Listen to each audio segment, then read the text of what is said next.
तो दोस्तों मूवी के स्टार्ट में हम डेनियल नाम की लड़की को देखते हैं जो कि सो रही होती है, लेकिन उसके डैड अचानक ही आके उसे जगह देते हैं और उसके डैड काफी ज्यादा घबराए हुए होते हैं और कहते हैं कि जल्दी से यहाँ से भाग चलो। जिसके बाद ये दोनों वहाँ से भागने लगते हैं और तब जाके हमें पता चलता है कि इनके घर के ऊपर कुछ म्यूटेंट ने हमला कर दिया है। अब ये लोग भागते हुए जंगल में चले जाते हैं जहाँ तभी डेनियल के डैड को एक सेफ जगह दिखाई देती है, इसलिए वो डेनियल को कहते हैं कि तुम यहीं बैठे रहना, मैं अभी थोड़ी देर में आता हूँ। लेकिन डेनियल उसे रोकने की कोशिश करती है लेकिन वो नहीं मानता। जिसके बाद उसके डैड वहाँ से चले जाते हैं और इधर डेनियल सहमी और डरी हुई बैठी रहती है। पर तभी अचानक उसके डैड की बॉडी उसके सामने आके गिर जाती है जो कि पूरी तरह से जल चुकी थी और ये देख के डेनियल पूरी तरह से डर जाती है और फिर वहाँ से भागने लगती है, लेकिन वो म्यूटेंट उसका पीछा करने लगता है जिस वजह से डेनियल अचानक नीचे गिर जाती है और उसका सर एक पत्थर से जाके टकरा जाता है जिस वजह से वो वहीं पर बेहोश हो जाती है। लेकिन जब थोड़ी देर बाद वो अपनी आंखें खोलती है तो वो कहीं और होती है जो देखकर डेनियल पूरी तरह से हैरान हो जाती है और उसे तो बिल्कुल समझ नहीं आता कि वो कहाँ आ गई। और हम देखते हैं कि उसके हाथ पैर में हथकड़ी बांधी गई थी और ये सब देख के डेनियल तो सबसे पहले अपने आप को छुड़ाने की कोशिश करती है। जिसके बाद वो कैमरे को देख के आवाज भी लगाती है और उसकी आवाज सुनकर तभी वहाँ पे एक लेडीज आती है जिसका नाम डॉक्टर रेस होता है। अब ये देखकर डेनियल उसे सवाल करती है कि तुम हो जो सुनकर डॉक्टर रेस कहती है कि मैं तुम्हें सब बताती हूँ और वो उसे बताती है कि तुम जब उससे बच के भाग रही थी तो मैं वहाँ पे आ गई थी और मैंने ही तुम्हें उस म्यूटेंट से बचाया है और यहाँ पे लेके आया है। ये सुनकर डेनियल कहती है कि तुमने मेरे हाथ पैर को क्यों बांधा है, तो डॉक्टर रेस कहती है कि तुम भी एक म्यूटेंट हो इसलिए मैंने तुम्हें बांध के रखा है। लेकिन ये सुनने के बाद तो डेनियल को खुद के ऊपर विश्वास नहीं होता क्योंकि वो तो अपने आप को बचपन से ही नॉर्मल इंसान मानते आ रही थी। अब डॉक्टर रेस बताती है कि मैं तुम्हारे जैसे म्यूटेंट को संरक्षित करने का काम करती हूँ, साथ ही जिन म्यूटेंट्स को अपनी शक्तियों का पता नहीं होता मैं उनके ऊपर अनेक प्रकार के परीक्षण करके उनकी शक्तियों का पता लगाती हूँ और इसी के साथ जो म्यूटेंट ज्यादा खतरनाक होते हैं मैं उनको उन्हीं की शक्तियाँ कंट्रोल करना सिखाती हूँ और एक प्रकार से माना जाए तो ये एक म्यूटेंट का स्कूल है। अब डॉक्टर रेस की बात सुनने के बाद डेनियल को पूरी बात समझ आ जाती है, इसीलिए डॉक्टर रेस डेनियल को उसका रूम दिखाती है और कहती है कि आज से तुम्हारा यही रूम है। जिसके बाद हम सुबह का सीन देखते हैं जहाँ डॉक्टर रेस अपनी क्लास ले रही होती है और हम देखते हैं कि डेनियल की तरह यहाँ पे ढेर सारे म्यूटेंट्स होते हैं और इनके अंदर भी अलग अलग प्रकार की शक्तियाँ होती है। जिसके बाद डॉक्टर रेस इन सबको डेनियल से मिलवाती है और डेनियल को देखने के बाद ये लोग तो बिल्कुल ही खुश नहीं होते और इन्हीं में से एक इलियाना नाम की लड़की उसका मजाक भी उड़ाने लगती है जो देखकर डेनियल को तो बिल्कुल भी ठीक नहीं लगता और इस बात को डॉक्टर रेस भी समझ जाती है, इसीलिए वो इलियाना को सजा के तौर पर डेनियल को पूरा कैंपस घुमाने का कह देती है। जिसके बाद इलियाना ना चाहते हुए भी डेनियल को कैंपस घुमाने लगती है और ये लोग जब बाहर जाते हैं तो डेनियल देखती है कि कैंपस का मेन डोर खुला हुआ है, इसलिए वो इलियाना से सवाल करती है कि ये मेन डोर खुला क्यों है। इलियाना बताती है कि यहाँ पे हर एक इंसान को आजादी है और जिसको रहना है वो रह सकता है वरना यहाँ से भाग सकता है। अब ये सुनते ही डेनियल को तो मौका मिल जाता है यहाँ से भागने का क्योंकि यहाँ के लोग तो उसे पहले ही पसंद नहीं कर रहे होते, इसलिए वो वहाँ से भागने लगती है जहाँ वो ऐसे ही भागते भागते काफी दूर निकल जाती है। लेकिन तभी अचानक वो एक अदृश्य दीवार से टकरा जाती है जिसमें डेनियल को काफी ज्यादा चोट लगती है और उसके नाक से खून भी बह रहा होता है। अब डेनियल उठती है और उस दीवार को छू के देखती है तो समझ पाती है कि ये दीवार तो चारों ओर बनी हुई है। तभी वहाँ पे हंसती हुई इलियाना आ जाती है जो कि इन सब के बारे में पहले से जानती थी, लेकिन उसने डेनियल का मजाक उड़ाने के लिए ऐसा किया है और ये इतनी बड़ी अदृश्य दीवार भी डॉक्टर रेस ने बनाई होती है ताकि कोई भी यहाँ से भाग ना सके।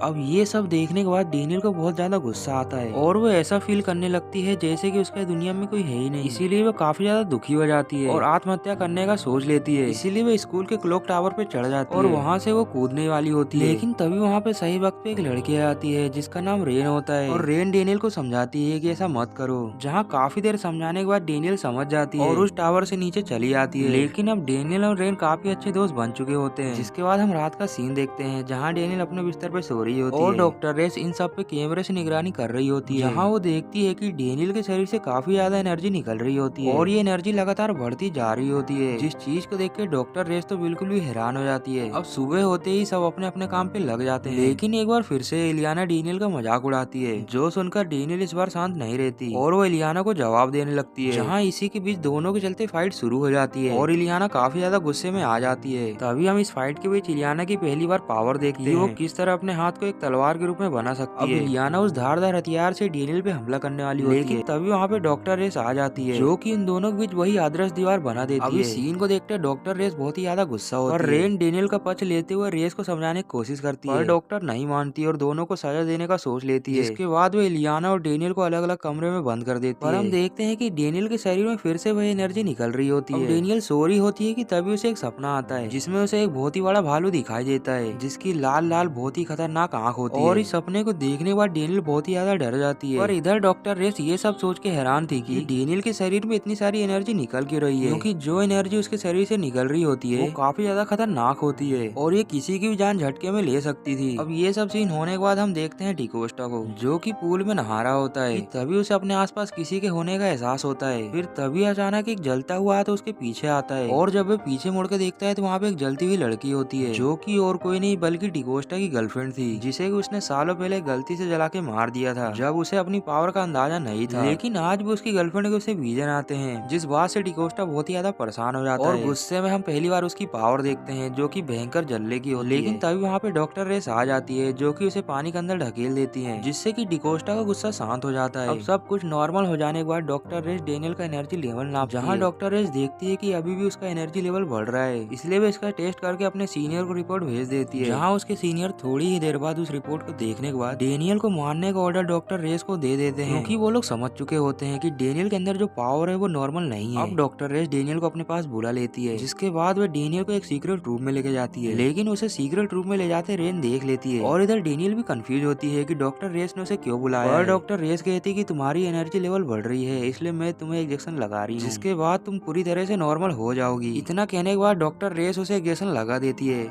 जिसके बाद हम इन तीनों को देखते हैं, जिन्हें पास के रूम से बहुत तेज आवाज आ रही होती है और ये लोग जब जाके चेक करते हैं तो वहाँ पे एक अजीब सा क्रिएचर होता है, जिसकी दोस्तों आंखें तो बिल्कुल भी नहीं होती। अब ये देख के लियाना और उसके दोस्त तो बिल्कुल पूरी तरह से डर जाते हैं और वो क्रिएचर भी इन पे हमला करने लगता है, जो देखकर ये लोग वहाँ से भागने लगते हैं। इधर हम रेन को देखते हैं, जो कि अपनी शक्तियों से देख लेती है डॉक्टर रेस डेनियल को मारने वाली है, इसीलिए वो अपने म्यूटेंट रूप में आ जाती है और हम देखते हैं कि रेन की पावर एक बहुत ही बड़ा भेड़िया होता है, जहाँ वो ये रूप लेने के बाद सबसे पहले डॉक्टर रेस के पास जाती है और मौका देखकर अपने धारदार पंजों से उसके ऊपर हमला कर देती है, जिसमें कि डॉक्टर रेस बहुत ज्यादा जख्मी हो जाती है। अब वे डेनियल को बचाती है, लेकिन वो देखती है कि वो अभी भी बेहोश है। इधर वो अजीब से दिखने वाला क्रिएचर अभी भी इलियाना और सेम को पीछा कर रहा होता है, जहाँ सेम को बहुत ही ज्यादा गुस्सा आ जाता है, इसलिए वो अपनी पावर का इस्तेमाल करने लगता है और उसकी पावर ये होती है कि वो चंद मिनट में कहीं भी जा सकता है, जहाँ वो ऐसा करके उन म्यूटेंट्स को मार गिराता है। और इधर इलियाना ने भी अपने धारदार हथियार से उन क्रिएचर को मार गिराया था। अब ऐसा करने के बाद वो क्रिएचर तो सभी मारे जाते हैं और ये लोग ये देख के अब राहत की सांस लेते हैं। इधर डॉक्टर रेस जख्मी हालत में आगे बढ़ती है, लेकिन यहाँ पर अब जितने भी लोग होते हैं सब काफी कंफ्यूज होते हैं कि आखिर यहाँ पे चल क्या रहा है और वो म्यूटेंट्स कौन थे। ये लोग इस बात का पता लगाने की कोशिश करते हैं, लेकिन इन्हें किसी बात का पता नहीं लग पाता, इसीलिए ये लोग इस बात को पूछने के लिए डॉक्टर रेस के पास जाते हैं, जहाँ डॉक्टर रेस इन सबको देखने के बाद तुरंत वही अदृश्य दीवार बना देती है, जिससे कि ये सभी लोग उसके अंदर कैद हो जाते हैं। जिसके बाद डॉक्टर रेस रेन को बताती है कि मैंने डेनियल को इंजेक्शन क्यों लगाया, क्योंकि वो हम सबसे अलग थी, उसके अंदर जो पावर थी वो बहुत ही ज्यादा खतरनाक है। लेकिन डेनियल को इन सब के बारे में नहीं पता, पर अगर उसे पता चल गया तो वो चाहे तो एक झटके में इस कैंपस को बर्बाद कर सकती है और तुम सब मिलकर उसका मुकाबला भी नहीं कर सकते। अब डॉक्टर ये सब बता ही रही होती है कि तभी वहाँ पे वही बड़ा सा भालू आ जाता है, जो कि डॉक्टर रेस को एक ही बार में टुकड़े टुकड़े करके खा जाता है और डॉक्टर रेस के मरते ही हम देखते हैं कि वो अदृश्य दीवार गायब हो जाती है। लेकिन अब इतना बड़ा भालू कौन है, ये लोग ये सोच के कंफ्यूज होते हैं और रेन डेनियल को जगाने की कोशिश करती है, लेकिन हम देखते हैं डेनियल तो सपना देख रही होती है और इधर वो बड़ा सा भालू इन सब पे हमला करने लगता है, पर ये लोग उससे किसी तरह से बच रहे होते हैं। जहाँ इलियाना सिचुएशन को देखते हुए उस बड़े से भालू के साथ फाइट करने के लिए रेडी हो जाती है और इलियाना को देख के सेम भी अपनी हिम्मत दिखाता है, जिसके बाद ये दोनों मिलकर उस बड़े से भालू के साथ फाइट करने लगते हैं और इधर रेन लगातार डेनियल को जगाने की कोशिश कर रही होती है, लेकिन डेनियल तो अपने सपनों की दुनिया में खोई होती है, जहाँ वो डर के मारे उसी जगह बैठ जाती है, जिसे कि हमने मूवी के स्टार्ट में देखा था। लेकिन तभी उसके सपने में वहाँ पर उसके डैड आते हैं, जो कि उससे कहते हैं कि बेटा कब तक डरोगी, कभी ना कभी तो तुम्हें इनका सामना करना ही होगा, और वो डेनियल को काफी मोटिवेट करते हैं, जो सुनकर डेनियल पूरी तरह से हिम्मत से भर जाती है। जिसके बाद डेनियल की तब जाके नींद टूटती है और वो देखती है कि ये तो वही भालू होता है जो कि उसके सपने में अक्सर आया करता था, जिसे वो देखकर हमेशा डर जाती थी। लेकिन आज डेनियल सोच लेती है कि वो इस भालू से नहीं डरेगी और वो उसे कंट्रोल करने लगती है, जहाँ हम देखते हैं कि वो भालू उसके कंट्रोल में आने भी लगता है और इस तरह से डेनियल का डर पूरी तरह से खत्म हो जाता है। जैसे जैसे उसका डर खत्म होता है हम देखते हैं वो भालू भी गायब हो जाता है, यानी कि वो भालू डेनियल की एक कल्पना होती है, जिसे कि उसने अपने डर की वजह से दुनिया में आने दिया। लेकिन अब सब कुछ नॉर्मल हो चुका होता है और इन लोगों को अब कोई नहीं होता, इसीलिए ये लोग अब एक साथ रहने का डिसाइड करते हैं। और दोस्तों इसी के साथ इस मूवी का दी एंड हो जाता है।